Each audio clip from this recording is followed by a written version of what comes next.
David was motivated by earthly desires for him to go and bring down Goliath. And it shall be that the man who killeth him, it shall be that the man who killeth him, the king will enrich him with great riches. 1. Will give him his daughter. 2. And make his father's house free in Israel. 3. And David spake to the men that stood by, saying, What shall be done to the man that killeth the Philistine? Now, David was not motivated by faith. And you see, sometimes you might not understand. This is why you don't have zeal for the kingdom, because all your incentives are spiritual.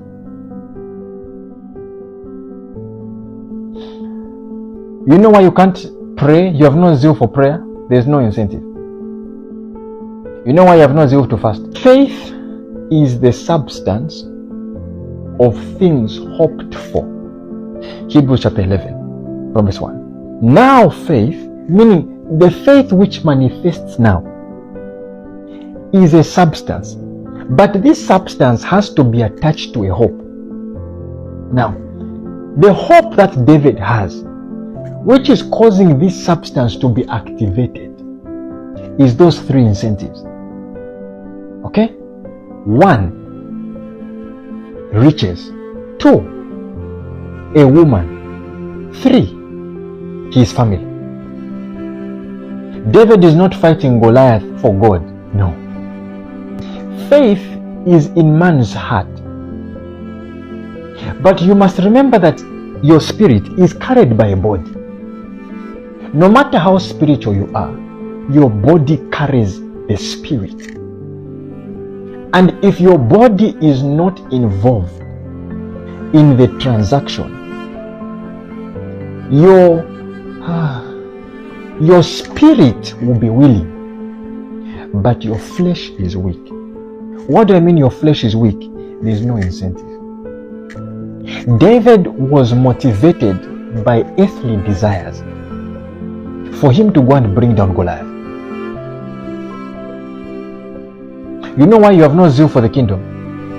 There is no earthly desire that you have seen the kingdom bring to you. The gospel is not satisfying your earthly desire. It's all about heaven, heaven, heaven. Okay, that's why you're not interested. Immediately, there is an earthly desire attached to what you want. Immediately, your hope becomes something which will carry your flesh to the battlefield. Something which will carry your flesh to your calling. You have left all this time, you leave your flesh behind. All this time, when God calls you, He calls your spirit. When God calls you, He calls. Okay, every time. That's why you see, even Moses was rejecting the call. God sends him to Pharaoh. He says, "Not me. Pick someone else." Why? His flesh was not brought into the conversation. It wasn't. Now, Goliath was the obstacle in the way of the promises made to David. David is no longer seeing Goliath as a giant. He's seeing him as a man standing between him and his woman.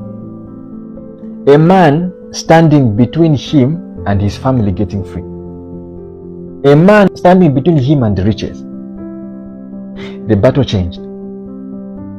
It became personal to David because there was a promise attached to the battle. If you knew that if you prayed for the next 5 hours and you would get a contract worth 500,000, you will tarry in the place of prayer on your knees for 5 hours. Why? Because your flesh must understand a certain language which your spirit does not understand. How can I explain this in words that you can understand? The language your flesh understands and the language your spirit understands are different.